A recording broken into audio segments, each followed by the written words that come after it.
Assalamualaikum warahmatullahi wabarakatuh. Perkenalkan, nama saya Ayu Dinda Lestari dengan NIM 112110965 dari kelas MA21B04, mata kuliah Statistika. Di sini saya akan menjelaskan mengenai pengenalan dasar statistika. Stay tune. Statistika adalah ilmu yang mempelajari cara mengumpulkan, menganalisis, dan menafsirkan data untuk pengambilan keputusan. Nah, di sini ada beberapa konsep dasar dari statistika. Yang pertama yaitu populasi. Populasi adalah kumpulan semua objek atau subjek yang memiliki karakteristik yang sama. Contoh dari populasi adalah semua mahasiswa di suatu universitas. Yang kedua, sampel. Sampel adalah bagian dari populasi yang diambil untuk diuji atau diteliti. Sampel harus dipilih secara acak dan mewakili populasi yang lebih besar. Yang ketiga, variabel. Variabel adalah karakteristik atau sifat dari objek atau subjek yang diamati. Variabel dapat dibagi menjadi dua jenis, yaitu variabel kuantitatif, misalnya tinggi badan, dan variabel kualitatif, misalnya jenis kelamin. Yang keempat, data. Data adalah hasil pengukuran atau pengamatan variabel dari suatu populasi atau sampel.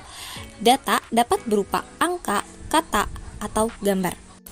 Yang kelima, statistik deskriptif adalah teknik statistika yang digunakan untuk menggambar data dalam bentuk tabel, grafik, atau angka-angka.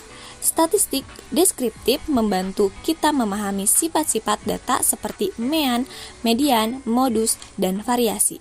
Yang keenam, inferensi statistik adalah teknik statistika yang dapat digunakan untuk membuat kesimpulan tentang populasi berdasarkan sampel data.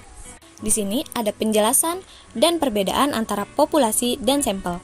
Populasi adalah keseluruhan unit yang sedang diteliti dalam penelitian atau analisis statistik. Populasi dapat berupa orang, hewan, benda, proses, atau kejadian yang ingin dipelajari atau dipahami.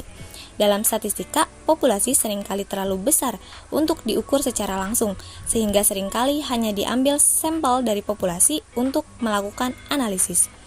Sedangkan sampel adalah bagian yang diambil dari populasi yang diukur atau diamati dalam penelitian atau analisis statistik. Sampel harus diambil secara acak agar dapat menghasilkan hasil yang valid dan dapat diandalkan. Dalam praktiknya, sampel dapat dipilih dengan tujuan untuk mewakili karakteristik dan variasi yang ada di dalam populasi secara keseluruhan. Jadi, perbedaan utama antara populasi dan sampel adalah bahwa populasi adalah keseluruhan unit atau subjek yang sedang diteliti, sedangkan sampel adalah bagian kecil yang diambil dari populasi untuk mewakili keseluruhan populasi dalam penelitian atau analisis statistik. Karena ukuran populasi yang besar dan tidak praktis untuk diukur secara langsung, pengambilan sampel menjadi penting untuk menghasilkan hasil yang dapat diandalkan dan generalisasi yang tepat dari sampel ke populasi secara keseluruhan. Nah, di sini data ada berbagai macam jenisnya. Yang pertama, data itu sendiri merupakan kumpulan fakta atau informasi yang diperoleh melalui pengamatan, pengukuran, atau wawancara yang digunakan sebagai dasar dalam analisis dan mengambil keputusan. Yang kedua, data kuantitatif adalah jenis data yang berupa deskripsi atau karakteristik dari suatu variabel atau fenomena yang diamati. Data kualitatif tidak dapat diukur secara numerik, melainkan dinyatakan dalam bentuk kata, gambar, atau simbol. Contoh data kualitatif adalah jenis kelamin, warna kulit, preferensi, atau nilai-nilai. Yang ketiga, data kuantitatif adalah jenis data yang berupa angka atau nilai numerik yang dapat diukur dan dihitung. Data kuantitatif terbagi menjadi dua jenis, yaitu data diskrit dan data kontinu.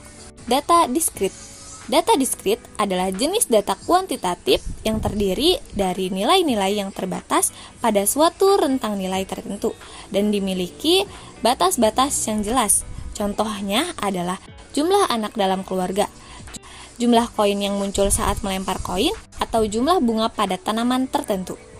Data kontinu adalah jenis data kuantitatif yang memiliki nilai yang tidak terbatas dan dapat memperoleh nilai di dalam rentang tertentu. Contohnya, tinggi badan, berat badan, suhu, atau waktu. Data primer adalah data yang diperoleh langsung dari sumber pertama, seperti hasil penelitian, survei, wawancara, atau pengamatan yang dilakukan sendiri. Data primer sangat penting dan dianggap lebih akurat karena sumber datanya dapat dikontrol. Selanjutnya, data sekunder adalah data yang telah dikumpulkan dan dipublikasikan oleh sumber lain, seperti data dari instansi pemerintah, lembaga riset, atau publikasi akademik. Data sekunder sering digunakan sebagai referensi atau pembandingan dalam penelitian atau analisis strategi. Kemudian ada skala pengukuran data. Skala pengukuran data adalah cara untuk mengelompokkan data berdasarkan jenis informasi yang diberikan oleh data. Ada 4 jenis skala pengukuran data, yaitu skala nominal. Skala ini digunakan untuk memberikan label atau kategori pada data tanpa adanya urutan tertentu. Contohnya adalah jenis kelamin, warna, atau negara asal. Yang kedua, skala ordinal. Skala ini mengurutkan data dalam kategori yang diberikan, namun tidak memiliki jarak atau interval antar kategori.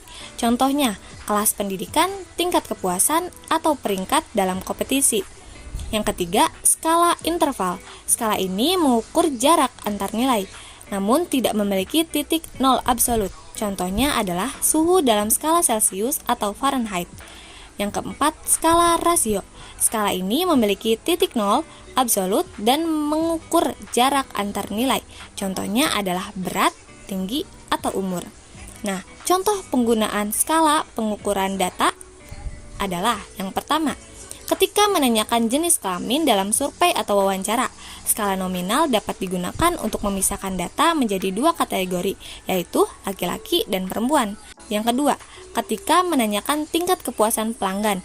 Skala ordinal dapat digunakan untuk mengukur data dari yang paling tidak puas hingga yang paling puas.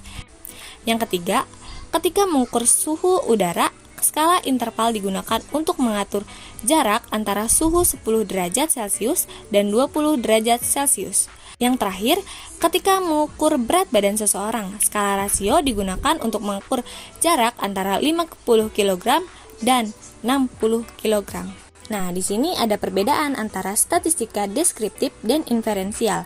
Statistika deskriptif dan inferensial adalah 2 cabang penting dalam statistika. Statistika deskriptif adalah metode untuk merangkum dan menggambarkan data yang ada. Ini biasanya melibatkan penggunaan ukuran seperti mean, median, modus, deviasi, standar, dan distribusi frekuensi untuk menggambarkan data. Statistika deskriptif juga mencakup visualisasi data menggunakan grafik seperti diagram batang, histogram, dan scatter plot. Sedangkan statistika inferensial adalah metode untuk membuat kesimpulan tentang populasi dari sampel data yang diambil dari populasi. Statistika inferensial memungkinkan kita untuk mengambil keputusan berdasarkan sampel data yang ada dan membuat inferensi tentang populasi yang besar. Metode ini mencakup pengujian hipotesis, interval kepercayaan, analisis regresi, dan analisis variasi.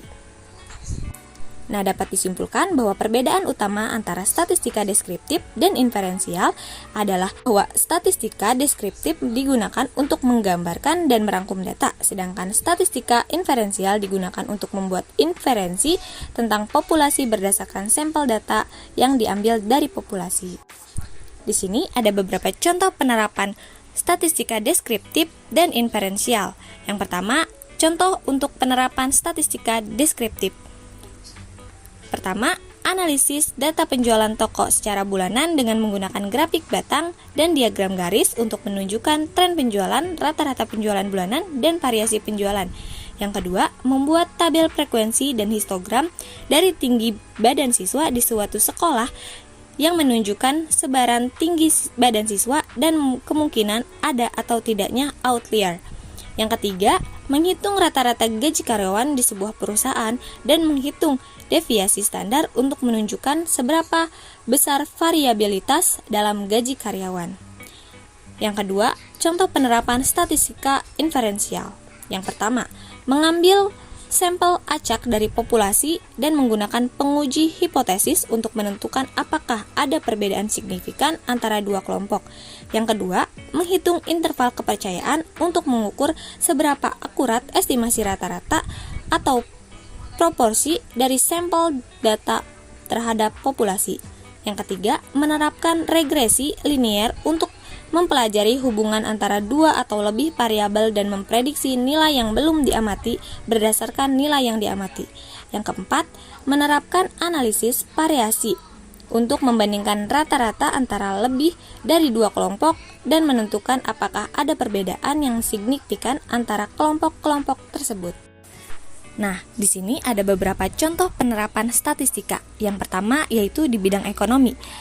Contoh penerapannya yang pertama, analisis regresi digunakan untuk mempelajari hubungan antara variabel ekonomi seperti pendapatan, harga, atau produksi. Yang kedua, analisis data keuangan digunakan untuk menganalisis data keuangan seperti keuntungan, kerugian, aset, dan liabilitas. Yang ketiga, analisis resiko dan peluang digunakan untuk mengukur resiko dalam pengambilan keputusan ekonomi seperti investasi atau pengelolaan portofolio. Yang keempat, survei dan analisis konsumen digunakan untuk mengumpulkan data konsumen seperti preferensi, perilaku belanja, dan kepuasan konsumen. Yang kelima, peramalan ekonomi digunakan untuk meramal kondisi ekonomi di masa depan. Contoh penerapan statistika di bidang lain yaitu di bidang bisnis. Contoh penerapannya yang pertama, analisis pelanggan digunakan untuk menganalisis data pelanggan seperti profil pelanggan, perilaku belanja, dan kepuasan pelanggan. Yang kedua, analisis produksi digunakan untuk mengukur efisiensi produksi dan meningkatkan kualitas produk. Yang ketiga, analisis pasar digunakan untuk menganalisis pasar dan menentukan strategi pemasaran. Yang keempat, analisis keuangan digunakan untuk menganalisis data keuangan seperti pendapatan, biaya, dan keuntungan perusahaan. Yang kelima, peramalan penjualan digunakan untuk meramal penjualan produk di masa depan. Wah, terima kasih ya sudah nonton sampai akhir. Sekian presentasi dari saya, kurang lebihnya mohon maaf. Wabillahi taufiq wal hidayah. Wassalamualaikum warahmatullahi wabarakatuh. Dadah.